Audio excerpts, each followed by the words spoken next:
The University of Johannesburg is under the spotlight over its rigid COVID-19 vaccine policies. The university adopted a mandatory vaccine policy late last year.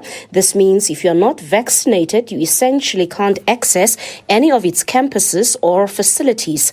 A move that's highly criticized by those who champion human rights. Universities Alliance South Africa strongly opposes the University of Johannesburg's mandatory vaccination policy, on the grounds that it is unscientific, irrational, and unconstitutional.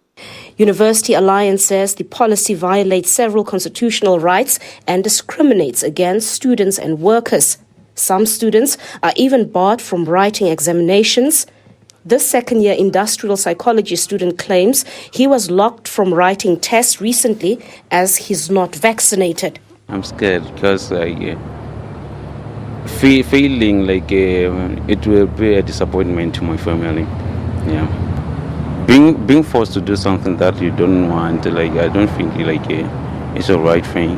UJ is not the only university that imposed mandatory vaccines.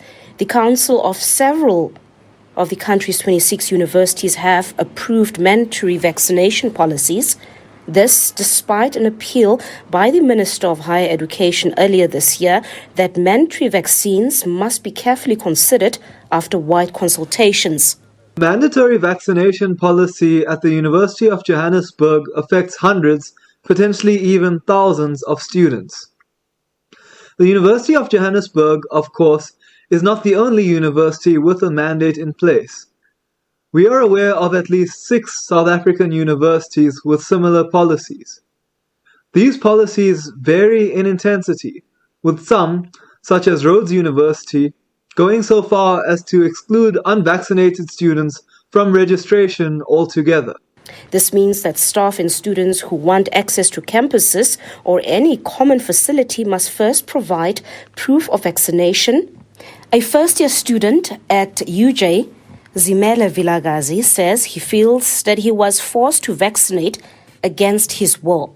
If the university was really focused on getting everyone's interest at heart, then they would make amends to make sure that if one cannot enter the campus, then there's somehow an opportunity to either write online or to attend online, or to have maybe a day where they are allowed to come in for a certain test or a certain examination. We need the university to at least give us an opportunity to choose and to still be part of the academic year.